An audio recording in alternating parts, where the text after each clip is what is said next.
second supplementary, please. Sir, anyway. I said. Sir, Sir, Yes. anyway, certain calamities happened in Kasaragod. So many victims are there. Government have a moral obligation to rehabilitate all these victims. Has the government taken or proposed to rehabilitate the victims and families of endosulfan, many of which have died and many of living with mental and physical disorders? Government have a moral obligation. Kindly don't avoid from this demand from the Keralites. And it is our desire also the Kerala government to take the responsibility to look after all these people. Shri R. Dhruv Narayan. Thank you, Madam. Madam, many of exportable agricultural products are being rejected on account of pesticide residues resulting from indiscriminate use of pesticide. In this connection, I would like to ask the Minister what action government taken in this regard to follow either SPS or Codex standard for exportable commodities. You see, we are always particular about observation of Codex standard.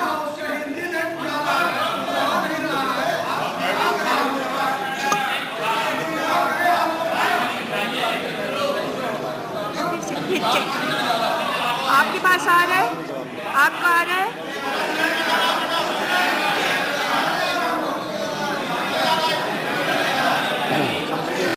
Kindly, if you can speak in both the languages. Bharat सरकार codex Hindi में के बोलिए। Norms के बारे में particular है। Codex को हम समर्थन करते हैं और ऑब्जर्व करते हैं और इसलिए हमारे एक्सपोर्ट के लिए वैसी कोई समस्या पैदा होती नहीं। एक या दो आइटम के बारे में समस्या पैदा हुई थी, इसमें करेक्टिव मेजर्स भारत सरकार ने लेने की शुरुआत की है। श्री हरिभाव जावाले। धन्यवाद अध्यक्ष महोदय। ये प्रश्न अन्न सुरक्षा मिशन के लिए बहुत महत्वपूर्ण है। अध्यक्ष महोदय, मंत्री जी ने उत्तर दिया है कि सरकार एक केंद्रीय क्षेत्र की स्कीम भारत में कीट प्रबंधन दृष्टिकोण का सुदृढ़ीकरण एवं आधुनिकीकरण के माध्यम से समेकित कीट प्रबंधन की रणनीति को लोकप्रिय बना रही है। मेरा आपके माध्यम से माननीय मंत्री से मैं पूछना चाहता हूं कि आपने भारत में 67 कीटनाशकों के उपयोग की अनुमति दी है। 5-6 सालों से क्लाइमेट चेंज हो रहा है, अन्य कई प्रकार की कीटक अभी ये फसलों पर आक्रमण कर रही है। मेरा निवेदन है कि सरकार ये 67 कीटनाशकों से जो प्रभावहीन हुए हैं उनको बंद करना चाहिए और जो नए कीटनाशक अभी रिसर्च हुए हैं उसको अनुमति देना चाहिए।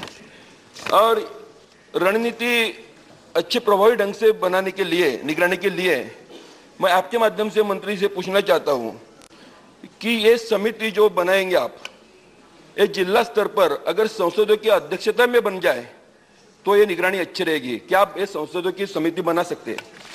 मंत्री महोदय। नहीं, इसमें एक बात साफ है कि जो पेस्टिसाइड को इजाज़त दी है इसकी जांच एक बार की जाती है, ऐसी परिस्थिति नहीं है। हर साल 1-2 बार अलग अलग जगह पर सैंपल लेकर इसका इफेक्ट क्या है इस पर हमेशा ध्यान दिया जाता है। अपने देश में सभी राज्यों में स्पेशल लैबोरेटरीज भारत सरकार ने खड़ी की है और इन लैबोरेटरीज में अलग अलग जगह पर जाकर सैंपल से लेके एग्रीकल्चर प्रोड्यूस मार्केट हो, वहाँ से जो कृषि माल आता है इसका सैंपल लेकर ये पेस्टिसाइड का असर क्या है, कहाँ तक है, इसके बारे में जांच की जाती है। और जब ये पता लगता है कि किसी का नुकसान होता है तो उसको रोक देते हैं। जब किसी पता लगता है कि इसकी उपयुक्तता भी खत्म हुई है फिर भी रोक देते हैं। और जो कोई नया प्रस्ताव आता है वो स्टडी करने के बाद वो फायदे का हो, इसका बुरा कोई असर नहीं हो तो उसको क्लियरेंस दिया जाता है। Shri Bhartrihari Mahtab. He's not there. Question.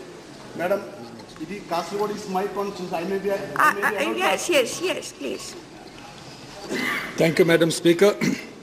The pesticides that are being used also seep into the soil. And the land, the person who holds the title of the land is actually a trustee of that land. The land belongs to the mankind. But the manner in which pesticides are being used in our country, the government has come out with a statement that 67 banned pesticides are being used in our country, and at the national level we are unable to find out whether it is impacting on the health of our people.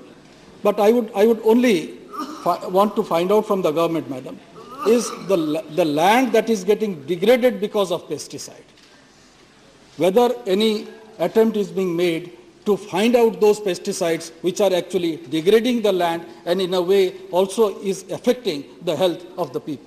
Thank you. Honorable Minister. In fact, these laboratories do go in details about all these aspects, then only they give clearance. Shri Karunakaran. Madam Speaker. Madam, I have raised this issue earlier also. Madam, I agree with the Minister that there should be proper study with regard to this issue. Madam, there are about 16 studies that you have already conducted. Especially in Kasaragod, there are about 11 villages and 400 people has already died and 4,000 people are seriously injured. And Government of Kerala is taking a number of steps. But at the same time, 74 countries have already banned endosulfan. It was in USA where it was found, it was originated in 1950. And that USA itself has banned in 2010. So there is no need of further study because the... Please ask your question. Yes, sir. Yes, madam. So considering the serious effects that is prevailing in Kasaragod, in Karnataka, in Palakkad and Idukki, and Minister said that there are some commissions, of course it's true, but at the same time the health experts and the environment experts, they are of the same view that it is the endosulfan which has caused these very serious diseases. So I like to know from the Honorable Minister, without any time, will the government take the decision to ban the endosulfan and also take necessary steps to have a special package to the aggrieved people, the victims of the state? Thank you. Honorable Minister. No, as I said, that this particular issue has become very controversial. Number of states are saying something, they have taken different approach. Some states, particularly Kerala and Karnataka, has taken different approach. As I said, we have appointed since 1992 4 committees of the scientists. And all 4 committees' report was favorable to endosulfan, and they also said that the spraying is not correct, that should be stopped. But knowing full well the reaction from the media, environment, and particularly sizable section in Kerala, recently Government of India has decided to appoint a committee under the Indian Council for Medical Research, and they will go in details and will accept their recommendation. Thank you.